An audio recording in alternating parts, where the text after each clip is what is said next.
Hello everyone, welcome to star education YouTube channel. Star education YouTube ચેનલમાં આપ સૌનું ખૂબ ખૂબ સ્વાગત છે. આજનો જે વિડીયો છે એમાં આપણે ચર્ચા કરશું 10મી જૂનના તમામ અગત્યના કરંટ અફેર. સૌથી પહેલા તો આપણી ટેલિગ્રામ ચેનલને જોઈન કરી લેજો. સ્ટાર એજ્યુકેશનની તમામ ઓફિશિયલ અપડેટ તમને ટેલિગ્રામ ચેનલમાં મળતી રહેશે. માત્ર ટેલિગ્રામમાં જઈ સર્ચ કરો સ્ટાર એજ્યુકેશન, આ પ્રકારે આપણી ટેલિગ્રામ ચેનલ મળી જશે. આ ઉપરાંત હવે આપણી એન્ડ્રોઇડ એપ્લિકેશન પણ અવેલેબલ છે. પ્લે સ્ટોરમાં જઈ માત્ર સર્ચ કરો સ્ટાર એજ્યુકેશન, આ પ્રકારે આપણી એન્ડ્રોઇડ એપ્લિકેશન તમને પ્લે સ્ટોરમાં જોવા મળશે. આ ટાઈપનો આપણો ઓફિશિયલ લોગો એપ્લિકેશનમાં પણ આપણે રાખેલો છે. શરૂ કરીએ આજના 10મી જૂનના કરંટ અફેર. સૌથી પહેલો ક્વેશ્ચન આજના વિડીયોમાં. હાલમાં જ મિતાલી રાજ છે, એમણે પોતાની નિવૃત્તિ અંગે જાહેરાત કરેલી છે. તમારે માત્ર એટલું કહેવાનું છે કે આ કઈ રમતના ખેલાડી છે. સાવ ઇઝી ક્વેશ્ચન છે, તલાટીની એક્ઝામમાં પૂછાય એવો પ્રશ્ન છે. તો આપણો આન્સર આવશે ઓપ્શન સી. બરાબર. જો તમે ક્રિકેટના ફેન હોય તો તમને આ ક્વેશ્ચનનો આન્સર આવડે છે. બરાબર. તો ઓપ્શન સી આપણો આન્સર થશે. મિતાલી રાજ છે એ ક્રિકેટના ખેલાડી છે અને હાલમાં જ એમણે પોતાની નિવૃત્તિ અંગે જાહેરાત કરી દીધી છે. અગાઉ એમણે T20 ક્રિકેટમાંથી તો નિવૃત્તિ લઈ જ લીધેલી હતી 2019માં. સપ્ટેમ્બર 2019માં એમણે T20 ક્રિકેટમાંથી નિવૃત્તિ અંગે જાહેરાત કરેલી હતી, પણ એમણે વન ડે અને ટેસ્ટ મેચ કન્ટિન્યુ રાખેલા હતા. હવે એમાંથી પણ એમણે નિવૃત્તિ જાહેર કરી દીધી છે. ઓકે. ક્વેશ્ચન એવો પૂછે તમને કે એમણે સૌથી પહેલી વન ડે છે કયા દેશ વિરુદ્ધ રમેલી હતી? સૌથી પહેલી વન ડે રમેલી હતી આયર્લેન્ડ વિરુદ્ધ. ટિપિકલ પેપર, અઘરો પેપર કાઢવો હોય તો તમને આવા ક્વેશ્ચન પૂછે, અથવા બહુ તો એવું પૂછી લે કે કયા વર્ષે એમણે સૌથી પહેલી મેચ રમી હતી? 1999માં. બરાબર. બીજું એવું પૂછી લે કે કયા રાજ્યના ખેલાડી છે? તો મિતાલી રાજ છે એ રાજસ્થાન રાજ્યના ખેલાડી છે. ઓકે. એમને કયા કયા પુરસ્કાર મળેલા એ યાદ રાખીએ.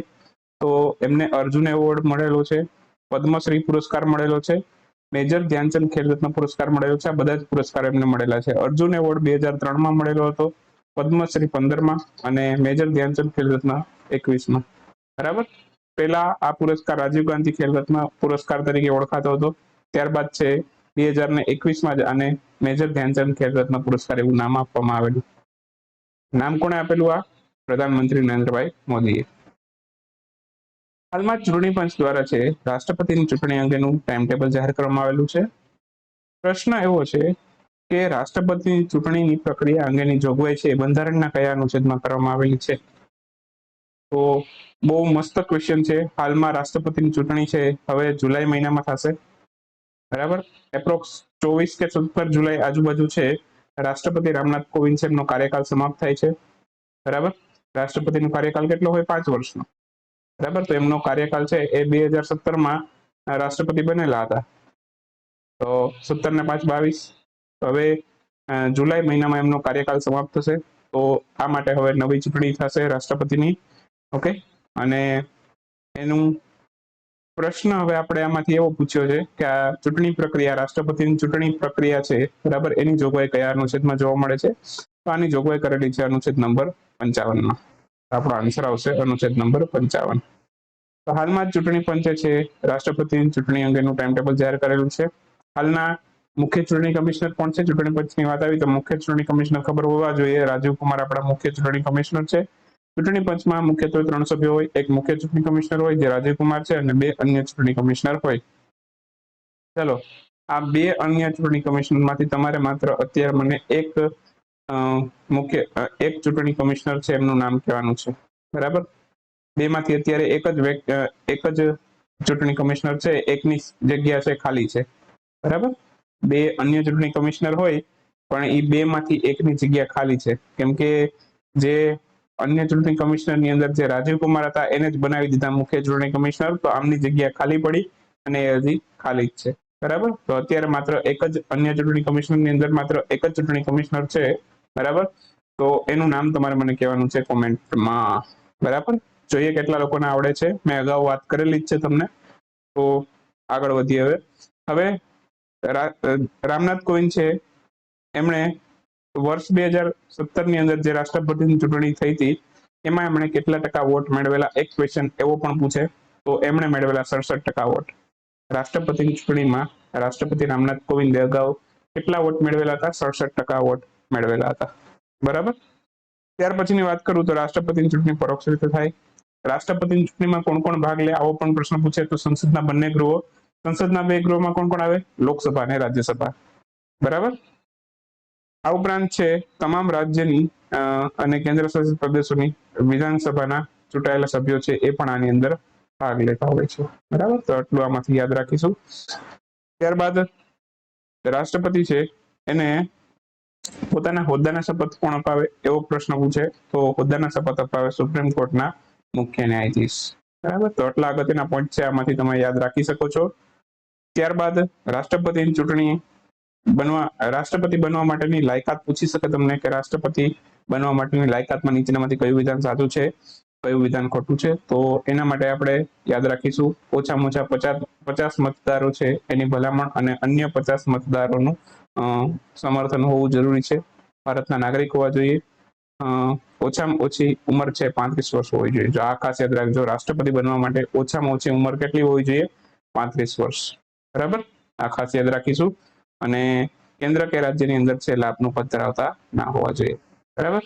આ બધા જ અગત્યના પોઈન્ટ છે જે આપણે યાદ રાખીશું રાષ્ટ્રપતિ બનવા માટેની લાયકાત. બાકી ના આધાર ને અસ્થિર મગજનો ના હોવો જોઈએ એ બધી, બરાબર. તો આ રાષ્ટ્રપતિ બનવા માટેની લાયકાત છે.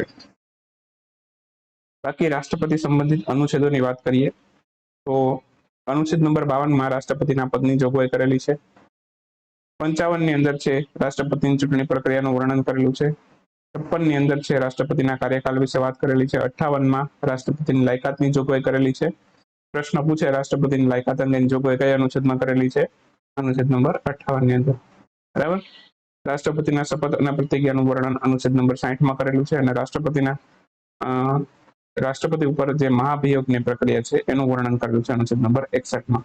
બરાબર. રાષ્ટ્રપતિને દૂર કરવા હોય તેના ઉપર મહાભિયોગ કરવા પડે અને મહાભિયોગનું વર્ણન છે કયા અનુચ્છેદમાં કરેલું છે? અનુચ્છેદ નંબર 61. ચલો એક બંધારણ રિલેટેડ ક્વેશ્ચન પૂછું છું. જે મહાભિયોગ છે, બરાબર, એ આપણે કયા દેશના બંધારણમાંથી લીધેલું છે? મહાભિયોગની પ્રક્રિયા છે કયા દેશના બંધારણમાંથી આપણે લીધેલી છે, બરાબર. તો એનો આન્સર તમે મને આપજો કોમેન્ટમાં. હાલમાં જાહેર થયેલા એન્વાયરમેન્ટ પરફોર્મન્સ ઇન્ડેક્સ 2022 ની અંદર છે પ્રથમ ક્રમ ઉપર કયો દેશ રહ્યો છે? એન્વાયરમેન્ટ પરફોર્મન્સ ઇન્ડેક્સ 2022 નું એમાં પહેલા ક્રમે રહેલું છે ડેનમાર્ક. તો ઓપ્શન ડી આપણો આન્સર થશે. હાલમાં જ છે એન્વાયરમેન્ટ પરફોર્મન્સ ઇન્ડેક્સ છે 2022 ની રેન્કિંગ જાહેર કરવામાં આવેલી છે. સૌથી સારું પ્રદર્શન ડેનમાર્કનું રહેલું છે. સૌથી ખરાબ પ્રદર્શન કોનું રહ્યું એવું પૂછે તો આપણો દેશ ભારત છે આ રેન્કિંગમાં સૌથી છેલ્લા સ્થાને છે, 180માં સ્થાને અંતિમ ક્રમ ઉપર છે. તો સૌથી ખરાબ પ્રદર્શન ભારતનું રહેલું છે આની અંદર.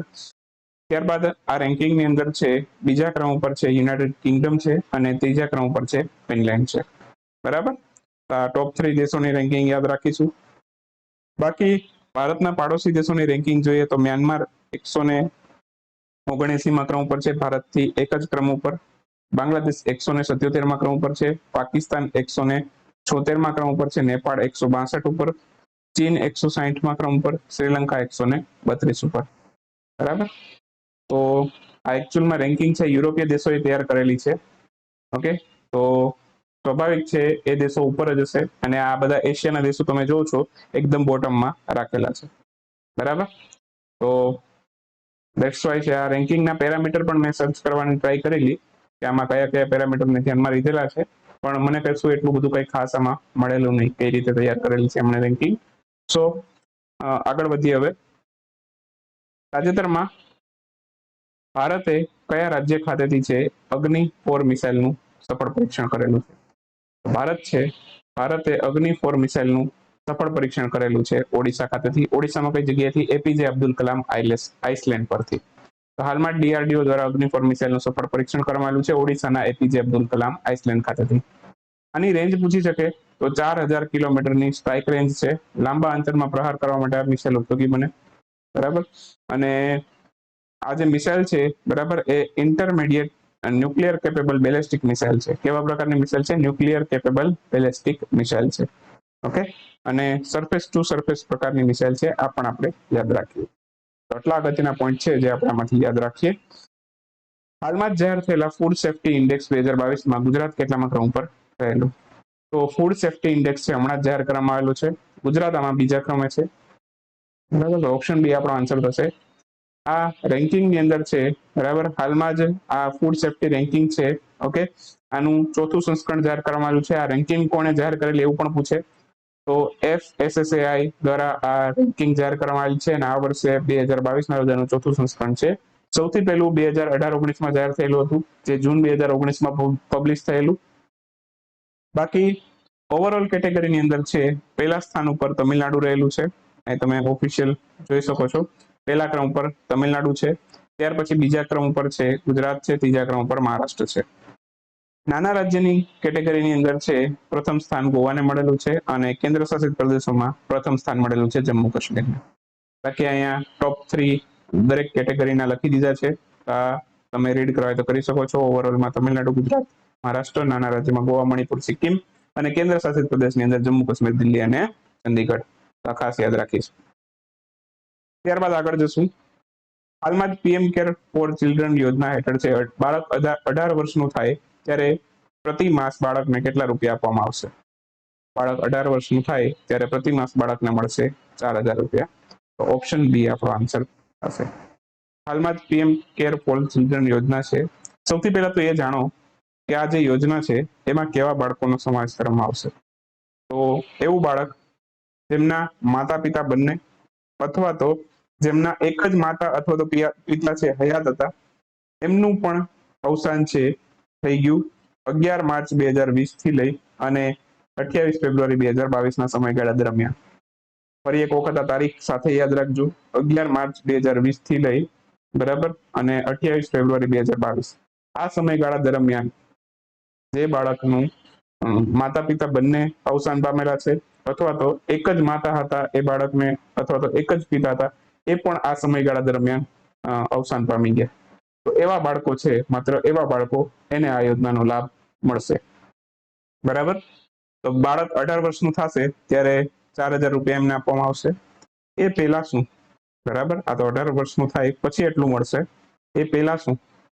તો એ પહેલા એનું જે સમગ્ર જીવન છે એ દરમિયાન છે બાળકનો અભ્યાસ. બરાબર. તો એ સરકારી તમામ યોજનાઓ છે, આંગણવાડી છે, તો એવી ઘણી બધી યોજનાઓ છે સરકારની અત્યારે ચાલે છે. તો એના અંતર્ગત છે એના શિક્ષણનું તમામ ધ્યાન રાખવામાં આવશે, એનું પોષણનું ધ્યાન રાખવામાં આવશે. મધ્યાહન ભોજન યોજના છે, આવી ઘણી બધી પોષણની, ન્યુટ્રિશનની પણ યોજનાઓ ચાલે છે સરકારની. તો એના અંતર્ગત છે બાળકના પોષણનું ધ્યાન રાખવામાં આવશે. બરાબર. અને પછી બાળક 18 વર્ષનું થઈ જાય, બરાબર, એ પછી છે એને 4,000 રૂપિયા પ્રતિ માસ, બરાબર, પ્રતિ માસ બાળકને 4,000 રૂપિયા એમના ખાતામાં આપવામાં આવશે.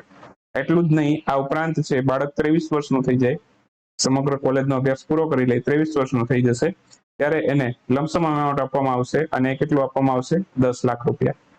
બરાબર. 23 વર્ષનું થાય ત્યારે લમસમ અમાઉન્ટ કેટલું આપવામાં આવશે? 10 લાખ રૂપિયા. તો આ પણ યાદ રાખીશું.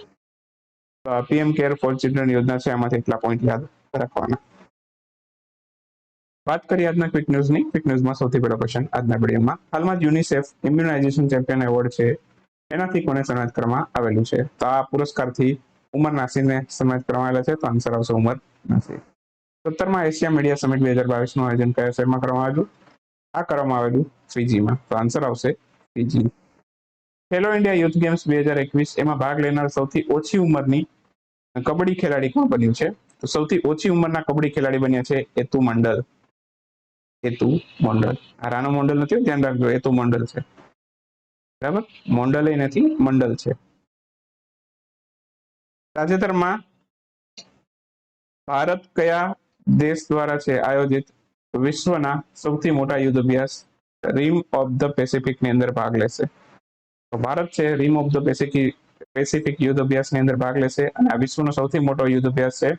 આનું આયોજન કરે છે અમેરિકા. તો આન્સર આવશે અમેરિકા. ઇન્ટરનેશનલ સોલાર એલાયન્સનો 107મો સભ્ય દેશ કયો બન્યો હાલમાં જ? મેં તમને અગાઉ પણ વાત કરેલી હતી, હંગરી 107મો સભ્ય દેશ બનશે. પણ હજી પણ હું તમને કહી દઉં, ઓફિશિયલી વેબસાઇટની અંદર છે, જે ઓફિશિયલ વેબસાઇટ છે ઇન્ટરનેશનલ સોલાર એલાયન્સની, એમાં હજી સુધી આ માહિતી અપડેટ નથી થઈ, પણ ટૂંક સમયમાં થઈ જશે. બરાબર. તો હંગરી 107મો સભ્ય દેશ બનશે. આ કન્ફર્મ જ છે ન્યૂઝ, પણ અપડેટ થવાનું બાકી છે. ઇન્ટરનેશનલ સોલાર એલાયન્સની વેબસાઇટની અંદર અત્યારે 106મો જે સભ્ય દેશ બનેલો છે એ કયો છે? નોર્વે છે. બરાબર. ટૂંક સમયમાં તમે ત્યાં હંગરીને જોશો 107મા સભ્ય દેશ તરીકે. તાજેતરમાં જાહેર થયેલા આંકડા પ્રમાણે છે ગત વર્ષે ભારતનો જીડીપી છે 6.6%, એની તુલનામાં 2021-22માં કેટલા ટકા વૃદ્ધિ થઈ છે ભારતના જીડીપીમાં? તો 8.7%ની વૃદ્ધિ જોવા મળી છે ભારતના જીડીપીમાં. હાલમાં જ state of the global climate report 2022 કયા સંગઠન દ્વારા જાહેર કરવામાં આવેલું? આ વિશ્વ હવામાન સંગઠને જાહેર કરેલું છે. ભારતીય રેલવેના કયા ઝોને છે 2848 કિલોમીટર નેટવર્કના 100% વિદ્યુતીકરણનો લક્ષ્યાંક હાંસલ કર્યો છે? તો પૂર્વીય રેલવેએ આ લક્ષ્યાંક હાંસલ કરેલો છે. હાલમાં જ ચર્ચામાં રહેલ વેસ્ટ નાઇલ વાયરસ છે આ કયા માધ્યમથી ફેલાય છે? આ મચ્છરથી ફેલાતો રોગ છે, બરાબર. અને કેરળની અંદર છે હાલમાં 47 વર્ષની એક મહિલા છે, એનું આ વાયરસથી મૃત્યુ થયું છે.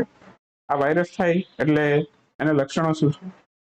તો હાથ પગ સાંધાના દુખાવા થવા માંડે, તાવ આવે, ખૂબ જ જોરદારનો તાવ આવે, હાથ પગ અને શરીરના તમામ અંગો છે, બરાબર, એમાં ખૂબ જ પીડા થાય, બરાબર.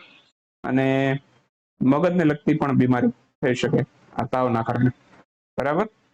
તો આ તાવ છે એના કારણે કેરળમાં એક 47 વર્ષની એક મહિલા છે, એનું કેરળમાં આ વાયરસના કારણે મૃત્યુ થયું.